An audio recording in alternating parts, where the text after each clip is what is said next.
Is Ethiopia facing a new civil war that could finally destroy the country? In April 2023, the Ethiopian government launched a military operation to disarm militia forces in Amhara. However, this seemingly routine action to impose order on an increasingly unstable area of the country sparked a major insurgency in the traditional heartland of the Ethiopian state. So, just how did a disarmament operation transform into one of Ethiopia's most pressing security challenges? Hello and welcome. If you're new to the channel, my name is James Ker-Lindsay, and here I take an informed look at international relations, conflict, security and statehood. While we often think of civil wars as conflicts between a group or a region and the central government, they can also arise in power struggles between different peoples and territories within a state, which the national government must then contain. In the most extreme cases, numerous different groups can fight each other in what can become an extraordinarily complex situation that can ultimately threaten the entire existence of a country. A good example is the conflict in the Ethiopian region of Amhara. Although the Amhara have traditionally played a central role in Ethiopia, over the past several decades, tensions have steadily grown between them and the central government, as well as with two of the other dominant groups in the Ethiopian state. All this has now come together in a conflict that could threaten Ethiopia's very survival.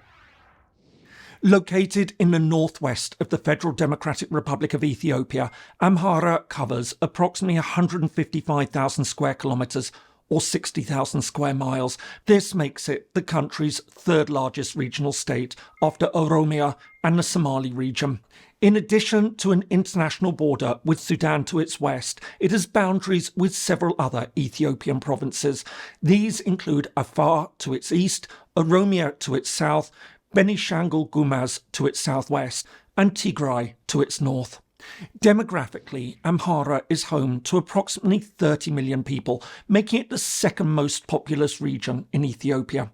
Most of its inhabitants are ethnic Amhara, who represent the second largest ethnic group in Ethiopia after the Oromo.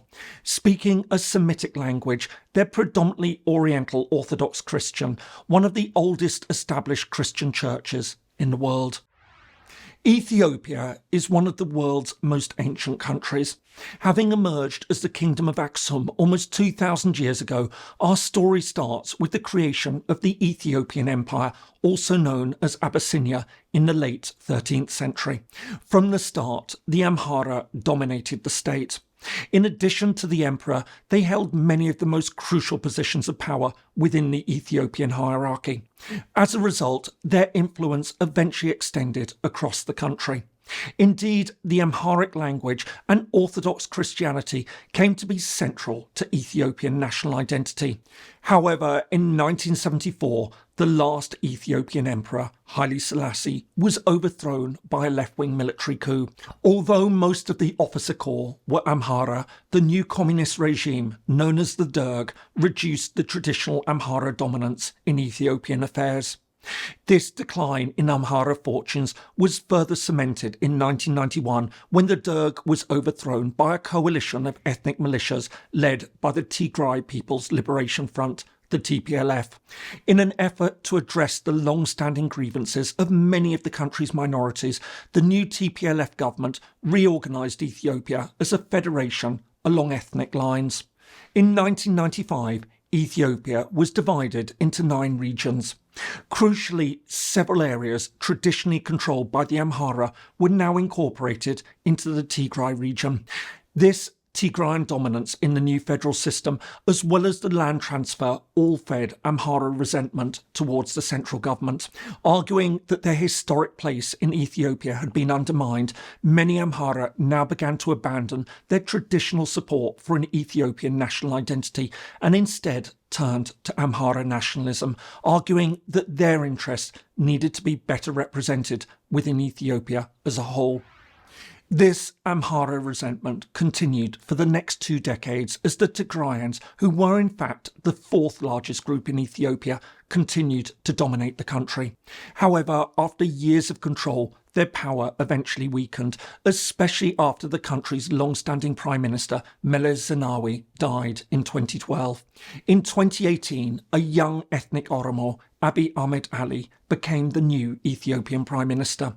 At first, this change appeared to be a positive development for the Amhara. As well as being seen as a reformer and a moderniser, the new Prime Minister worked with the country's other ethnic groups to further reduce the power of the TPLF. All this came to a head in 2020.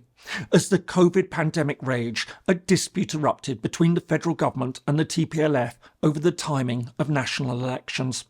After TPLF forces attacked a federal military base in the region, Abiy Ahmed ordered the Ethiopian National Defence Forces to take control of the area, a move that ultimately sparked what would go on to become a brutal 2-year civil war. It was at this point that Amhara spotted an opportunity. Although the war was between the federal government and Tigray, Amhara forces soon joined the fight, seeing the conflict as a chance to reclaim the territories that had been given to Tigray in 1995. They seized control of the western part of the region. However, any hopes that the territory would be handed back to Amhara was short-lived. While the government finally defeated the TPLF in November 2022, the final peace agreement reached with the mediation of the African Union called for the withdrawal of non-Tigrayan forces from Tigray, including the Amhara militias from western Tigray. This perceived betrayal by the federal government fed even greater discontent amongst the Amhara. Many felt that their contributions to the war effort had been forgotten and that their historical grievances were again ignored. As a result, tensions now began to grow between Amhara forces and the central government. I hope you're finding this interesting. If so, please do consider giving the video a like and perhaps subscribing to the channel if you haven't already. It all really helps. Thanks so much. And now back to the video. Meanwhile, as relations deteriorated between the Amhara and the federal government, problems also deepened between the Amhara and neighbouring Oromo. At one level, this had been driven by political problems. In addition to suspicions that Abiy Ahmed was favouring his own ethnic group, distrust grew between the ruling prosperity parties, Amhara and Oromo wings. There were also fears that the Oromo were trying to further undermine Amhara's influence in the country. For example, there was widespread anger when Oromo priests tried to break away from the Ethiopian Orthodox Church, which still uses Amharic as its working language. However, all this has also been underpinned by growing confrontations along the boundary between Amhara and Oromo as regional forces have fought for control of several areas. While this had been a problem before the Tigray War, matters worsened as the two sides, who'd both fought with the federal government, built up combat experience and weaponry fighting up in the north. In addition, there have also been growing clashes between Amhara forces and separatist groups in the Oromia Special Zone, an autonomous area within Amhara that was established in the 1995 territorial reorganisation. It's against this backdrop of growing Amhara-Oromo fighting that the Ethiopian government decided to clamp down on the local militias in Amhara. On the 9th of April 2023, federal forces launched an operation to disarm the local militias and bring them under national military control. However, the move quickly met with widespread protests and resistance. Lying at the centre of efforts to oppose the federal government was a group known as Fano. The group emerged as a nationalist movement in 2018 as tensions grew between the Amhara and Oromo. Following this, it played a leading role in the Amhara campaign to seize and hold Western Tigray.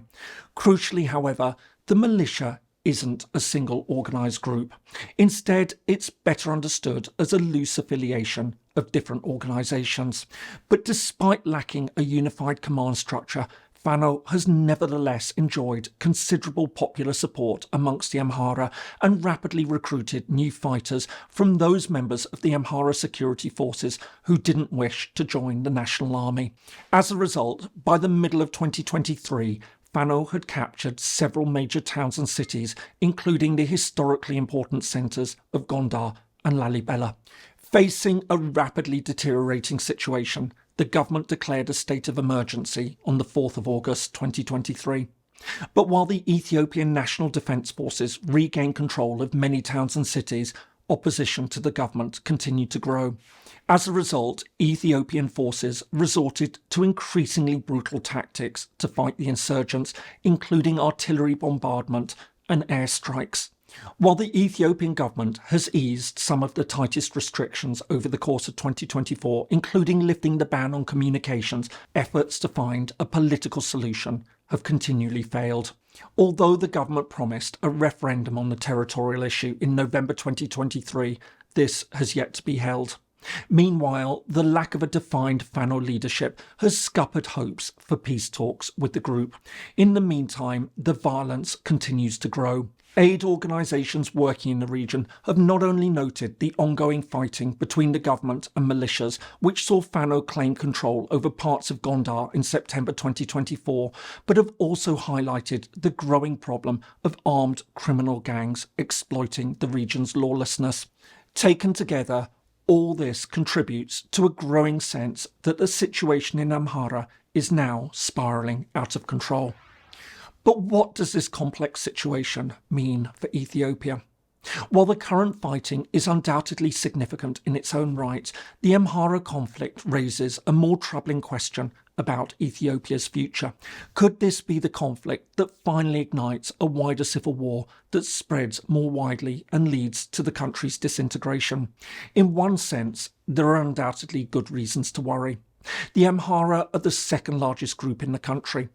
Any full-scale conflict in the region would inevitably have devastating consequences, not just in human terms, but also regarding the broader political impact.